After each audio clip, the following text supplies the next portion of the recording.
Welcome to Intermediate Python Lesson 2. So today we'll just go over functions, we'll go over if-then statements, do some practice problems, and we'll go over the basics of classes. Continue classes in next week's lesson. So what are functions? Functions basically contain packages of code that accomplish a specific task. Just like you can call upon Python's built-in functions, you can create your own functions which you can call upon. So think of it as an input-output system. You put in an input and you receive an output. And you can use the list of operators from last week in your functions. So to define or create a function, you can use the following format. The keyword, which stands for define, and function name followed by two parentheses. Parentheses are parameters. The parameters are basically like the input of the function. And you don't always need a parameter defined. You have to indent and then you can put your code here. Python just automatically indents for you. Sometimes when you want to define a function, you don't necessarily have your code planned out already. You can just use a keyword pass. So what pass does is that it does absolutely nothing. It's just a placeholder. Like if you have a function name in mind, but you don't know what you're gonna do yet with a function, just use the keyword pass and you can run the empty function without getting an error. Otherwise, if you don't use pass in the function and it's empty, then you, as an example, naming functions. Word of mind, do not name your own functions after any keywords, built-in functions, etc. So what this will do is it will confuse Python into thinking that you're trying to use these built-in functions and you will receive an error. So make sure to name your functions so that it doesn't conflict with any existing functions. Example, we have a function that is named print. But since print already exists, so you will get an error if you try to run this function. How do you use your function? Now that you have your function, so to use your function if without parameters, you just do function name followed by parentheses. From here, define function name. When you run the function, it will print hello world, and to run the function, just use function name followed by two parentheses. We have a little practice here. It should take around 1 minute. So open up Python IDLE and that prints the string hello when run. You should be able to see this. So yeah, to do this, you just do define function print hello. Alright, next we have function parameters. So what are parameters? Parameters represent input in the function. Serves as, you call them arguments. So when there are more than one parameter, you can separate them using a comma. Parameters are entered between the parentheses. So here we have a function with parameters. Parameter 1 separated by a comma, then parameter 2. So using your function with parameters. To use your function with parameters, do function name parameter. Note that you need to assign a value to a parameter or it will most likely return an error. Here we have function name p1, p2. When you run this function, it will print the sum of p1 plus p2. But note that I assigned the values of 1 to p1 and 2 to p2. This way, it will return 3 without provoking any errors. You're using a function to see your output, use the print function. Otherwise, the output will be still there, but you won't be able to see it. Our first official programming problem. In the video game, a robot delivers n packages. the robot receives 50 points for each delivery. Write a function that will give the amount of points the robot receives after delivering N packages. Message me if you're done, and I will provide you with a list of operators in case you don't remember. Use the print function, or else you won't be able to see your output. You can set a function, define robot. By the way, the name is just up to you. So I put as robot points, the name of the function, with parameter n, print 50 times n. You don't actually have to use print, but with print you can just see the output for yourself. So for example, when using this, when run with robot point parentheses 50, when n equals 50, the output is 2500. Next, we have if-then statements. What are if-then statements? So, as you might have guessed, if-then statements are: if something happens, then do something. You can use operators in if-then statements. The then part is what goes after the if part. Is not an actual keyword. It's just used for like the code that goes after the if statement. 1 is less than 2, true. In Python, that will be if 1 is less than 2, print the statement is true. And this will run, you will receive. Here we have another example.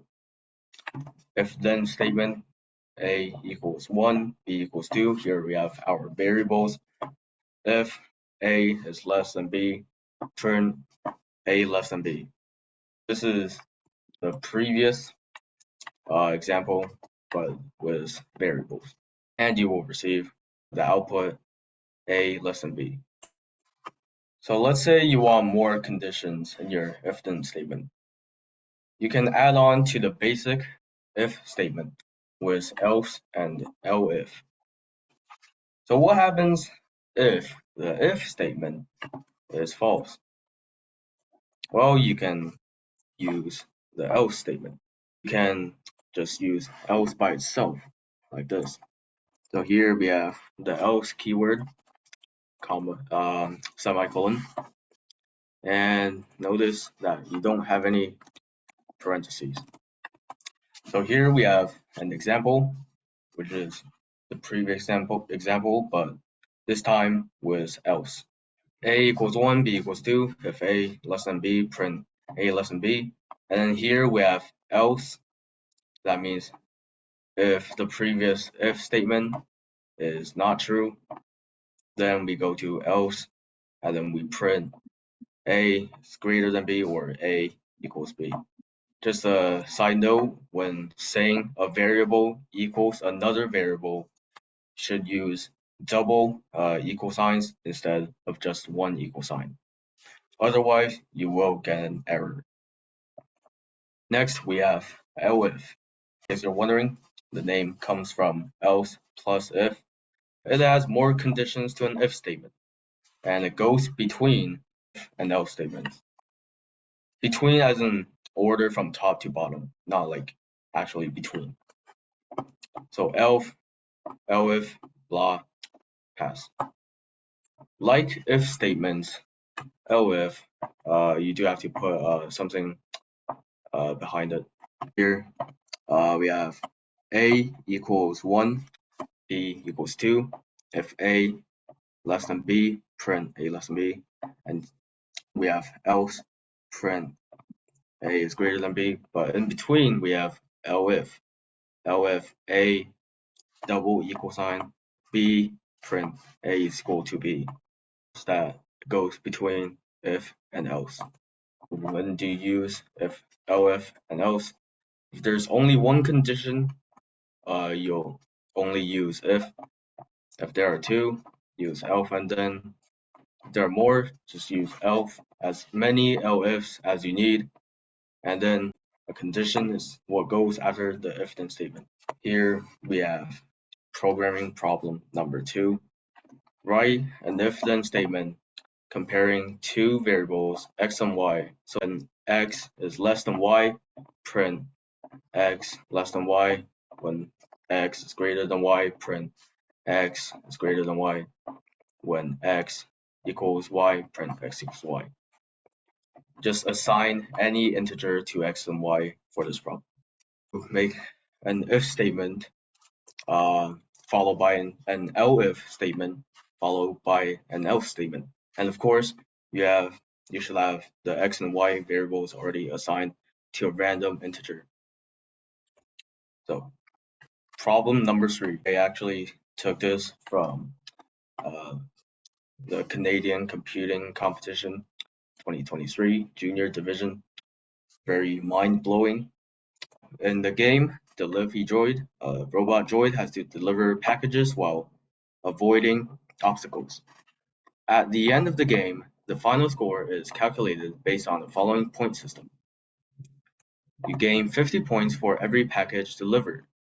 You lose 10 points for every collision with an obstacle. And you earn a bonus 500 points if the number of packages delivered is greater than the number of collisions with obstacles. Your job is to determine the final score at the end of a game. Hint, you will have to use the statement inside of a function. This might take you some time. It looks like the majority of you are done, so I will review my solution. Here is my solution. As you can see, it is 3 lines of code. D equals number of deliveries, C equals number of collisions, and P equals total points.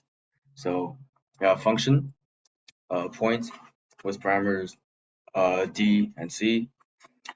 Total points equals 50 times D minus 10 times C. Greater than C, P equals P plus 50. And you can always use P plus equals 50, which means the same thing. Next, we will move on to classes. Not this type of class, of course. So, classes are basically blueprints for creating objects. You can place objects under the class, and these objects are called instances. Classes may contain objects such as functions, but classes aren't limited to just functions. To define a class, we use the keyword class followed by class name. This, like the name of functions, can be any name you want. Just make sure it doesn't conflict with existing Python terms. Again, class is just a placeholder. Here we have an example of class. So class, my class. Under my class, we have a variable x, and x is an attribute of my class. If you want to see an object from a class, you can use print class name dot object name. Of course, you don't always have to use print, and the object's location in the class is class name dot object name. As mentioned, you can put functions in classes as following. Class, my class. Under my class, we have a function called greetings with a parameter greeting. So to use the function under the class, we use class.function name, and you can put in whatever parameter the function requires. So as seen here, my class.greetings parameter hello class, and this will print hello class. Class name dot function name parameter. Here we have another example. We have a class. The class name is person. Under class person, we have two functions, name and age. name, parameters, first and last, and print hello, first name, last name. And for the age function, we'll print the age. Again, we use class name dot function name with the parameters. So person dot name parameters Xinyang He, and we have person dot age 14. What this will print is hello Xinyang He, and then you are 14 years old. Can everyone just create a class of your own with these functions, name and age, and feel free to add any extra functions. And then after you created the class with the functions, call these functions your output. I will be here to give feedback on your code. Wait, do we need spaces in between our different variables? Like if I want to say print hello, should I have a space between that and the next? We have print hello. You're like printing multiple variables. You want to separate them by a comma. If you're printing one string, then you don't have to separate them. If you're printing multiple variables, you want to separate them using comma, and space is just optional. Does that answer your question? Yeah, thank you. All right, no problem. Have a good weekend, everyone.